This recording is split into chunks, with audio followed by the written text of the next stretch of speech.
네, 안녕하세요. 김태훈의 현명한 투자자 방송 시작하겠습니다. 본 영상에서 다루는 내용은 투자 권유가 아니며 각 개인의 투자 판단에 대한 책임을 지지 않습니다.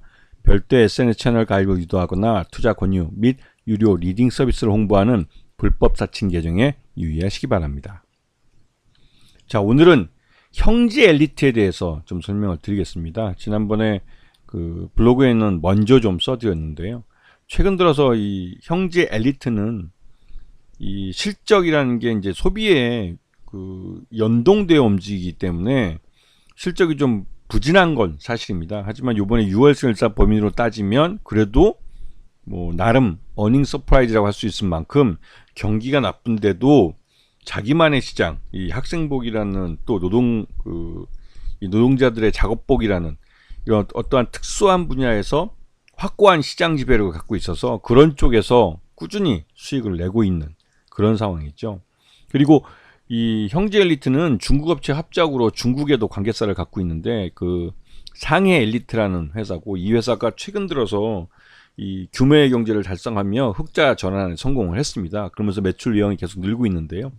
그래서 중국 소비 시장에 대해서도 관심이 많을 수밖에 없습니다. 형제 엘리트가 6월 결산법인이기 때문에 다른 12월 결산법인과는 좀 시기적으로 결산 시기가 좀 다른 게 특징입니다. 이런 부분들을 잘 이해하시고 봐야 되는 것이죠. 이 형제 엘리트는 학생복이나 기업 유니폼 이런 쪽에 이제 특화되어 있고, 뭐 형제 에스콰이어 같은 가죽 제품, 신발이죠. 이런 재화 자파 브랜드도 갖고 있고, 또 여성 브랜드인 그 라첼로라는 여성 브랜드도 갖고 있습니다. 그래서 요번 회계년도 6월 결산하는 회계년도에 엘리트 사업 쪽에서도 지금 매출 내용이 늘어나고 있고, 그다음에 이 B2B 사업에서도 예전보다 훨씬 늘어난 실적을 보여주고 있죠. 그리고 스포츠 사업, 그래서 이거를 세 개를 이제 3S라고 부르는데, 이쪽 형제 엘리트에서 나름대로 이 사업 계획을 갖고 좀 열심히 영업을 띄워서 나름 그래도 그 예전보다 매출 외형이 꾸준히 증가하는 실적을 내놨습니다. 그리고 이 매출 외형뿐만 아니라 물론 이제 매출 외형이 2021년보다는 소폭 못할 수는 있지만 이 영업이익이나 이런 쪽에서는 작년보다는 훨씬 나아진 모습을 보였죠. 작년에는 이 매출액이 944억까지 줄어들었고, 또 영업이익 같은 경우는 24억까지 쪼그라들었는데 이번에는 70억을 기록했고, 작년에 또 19억 정도 발생했는데 이번에는 63억 정도 매출액의 회복세를 보이는 모습을 보이고 있습니다. 그리고 이 업체는 이제 패션그룹 형지가 그 지주회사로 가장 최상위에 존재하고 있고, 이 패션그룹 밑에 형지의 INC나 뭐 이런 카스텔 바작 같은 계열사들도 주주로 참여하고 있습니다. 그래서 이 최대주 쪽 지분이 32.77%고 소액주주는 63.53% 정도 갖고 있죠. 그래서 유통주수가 풍부한 그런 회사이기도 합니다. 그래서 근데 이제 이 문제는 이제 최근 들어서 이 패션그룹 형지가 이제 지주회사 형태를 하고 있는데, 이 패션그룹 형지의 그 지분을 회장이 거의 90% 정도를 갖고 있기 때문에 이 지분을 자식들이 넘겨받아야만 이 형지, 그러니까 이 패션그룹 형지의 지분을 넘겨받아야만 경영권의 신기회가 완료가 되게 됩니다. 그런데 그런 부분이 아직까지는 불확실하게 남아있죠.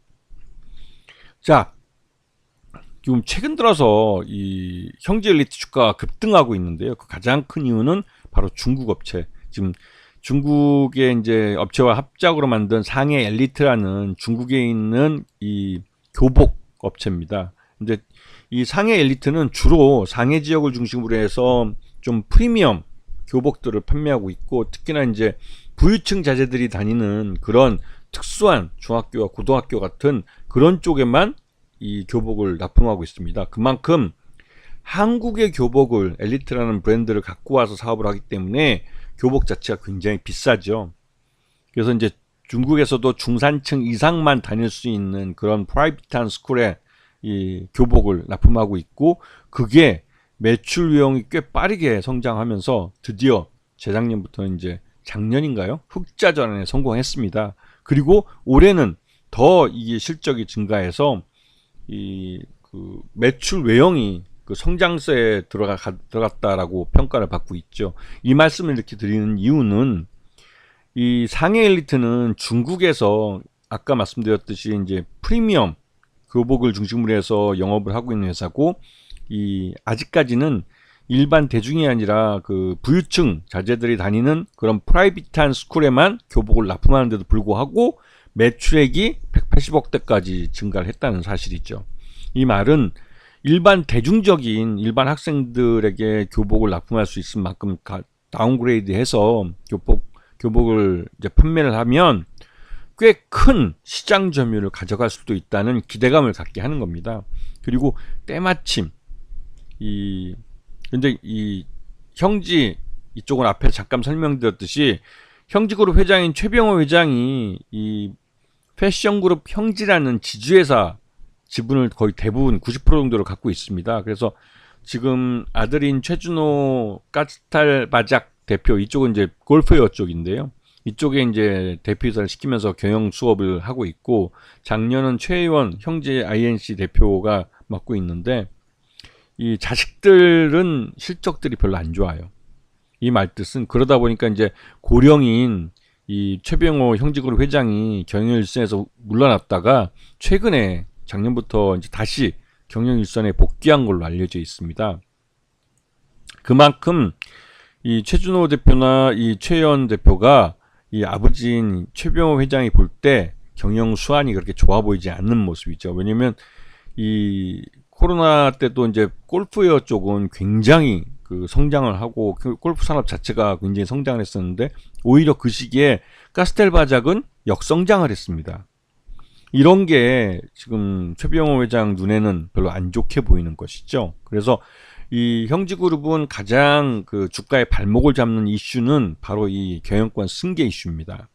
물론 이게 이제 패션그룹 형지라는 지주회사가 있기 때문에 직접적으로 이 자회사인 그 형지 엘리트나 뭐 형지 INC 또 카스텔 바작 이런 쪽에 직접적으로 영향을 미치지 않겠지만, 그래도 경영권 승계가 불확실성하다는 건 그룹 전체의 리스크로 다가오는 부분이 있는 것이죠.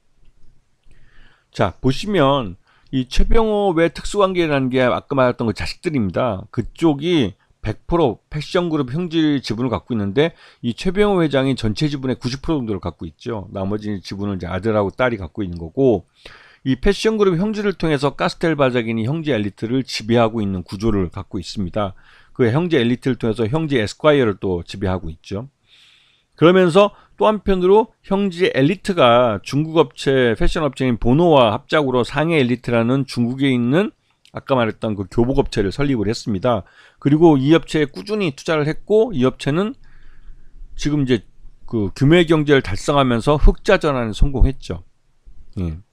그리고 이게 앞에서 말씀드렸지 이제 그 프리미엄 교복이라고 해가지고 그 상류층만 다니는 그런 프라이빗한 스쿨에만 교복을 납품하는데도 이 정도 매출을 올렸습니다. 그래서 이 부분이 향후 이제 중국 시장에서의 이 형제 엘리트의 성장 가능성을 보여주고 있는 것이죠. 그리고 때마침 중국 정부가 180조 원 규모의 경기 부양책을 발표했습니다. 이거는 이제 시진핑 중국 국가주석이 연 5% 정도의 경제 성장률을 달성할 수 있도록, 그 목표를 달성할 수 있도록 좀 노력을 해라 라고 경제 분야에 있는 수장들한테 얘기했고, 그 경제 분야 수장들이 그 시진핑 중국 국가주석의 말이 있은 후 10일 만에 이 180조 원 규모의 경기 부양책을 갖고 발표를 했습니다. 이걸 통해서 중국은 그 일시적이지만 그 소비 시장이 진작되고 그럴 가능성이 크기 때문에 그 중국 소비 시장이 진작이 되면 당연히 이 교복이나 이런 것도 소비재이기 때문에 영향을 받습니다. 그런 면에서 중국 시장을 기반으로 형지 엘리트가 한 단계 점프업을 할 수 있는 기회를 가지지 않을까라는 기대감이 굉장히 큰 것이죠. 그래서 주가가 이틀 연속 상한가를 빵빵 친 겁니다. 물론 이런 종목을 사전에 이렇게 상한가 빵빵 치기 전에 갖는 것은 쉽지는 않죠. 하지만 지난번에 그 8월 6일 날 968원 찍었을 때 이 형제 엘리트 자체는 그 실적이나 또 기업 그러니까 이 6월 결산법인이라는 걸 인식을 하고 종목을 보셔야 되는데, 그 나름대로 6월 결산인데도 불구하고 실적이 나쁘지 않게 나왔고, 또 중국 쪽에 이런 그 경기부양책, 이거는 이제 지금에야 공개된 정보이긴 하지만 중국이 경기부양책이 필요하다는 것은 여러 번 뉴스를 통해서 알려져 왔습니다. 그리고 중국 내부적으로도 그러한 경기부양책을 준비하고 있다라는 신호들이 나오기도 했죠. 그래서 형제 엘리트는 다분히 지금의 주가 상승, 그 주가 급등은 이러한 그 중국 쪽 경기부양에 대한 중국 교복 시장의 성장성을 좀 기대감이 먼저 선반영되는 것도 있고, 또 한편으로 2분기, 그러니까 2분기라고 그러지만 이게 이제 6월 결산법인이기 때문에 지난 온기가 됩니다. 온기 기준으로 봤을 때 적정 주가가 약 4,000원 정도로 평가되고 있죠. 그만큼 주가가 저평가돼 있었고, 국내 경기가 침체되면서 이 교복 시장도 그렇고 모든 이 의류 쪽, 패션 쪽은 굉장히 어려웠습니다. 그런 그 소비 시장을 배경으로 하고 있는 산업적 특성을 갖고 있기 때문에 저평가되고 있었던 거고, 요번에 중국 시장을 통해서 이러한 부분, 국내 내수 시장이 침체하더라도 중국 시장을 통해서 점프업할 수 있다는 그런 기대감이 주가에 선반영되면서 말 그대로 실적이 주가에 반영되는 모멘텀을 가져온 것이죠. 아시겠죠? 이제 국내 내수 시장은 경기 침체라는 걸 인정할 수밖에 없습니다. 그래서 국내 내수 시장 말고 해외에서 이러한 국내 내수 시장에서 부족한, 그러니까 실적이 줄어드는 부분을 메꿀 수 있는 그런 해외 시장을 갖고 있는 업체를 찾으셔야 되는 것이죠. 아시겠죠? 자, 오늘 방송 여기서 마치겠습니다. 감사합니다.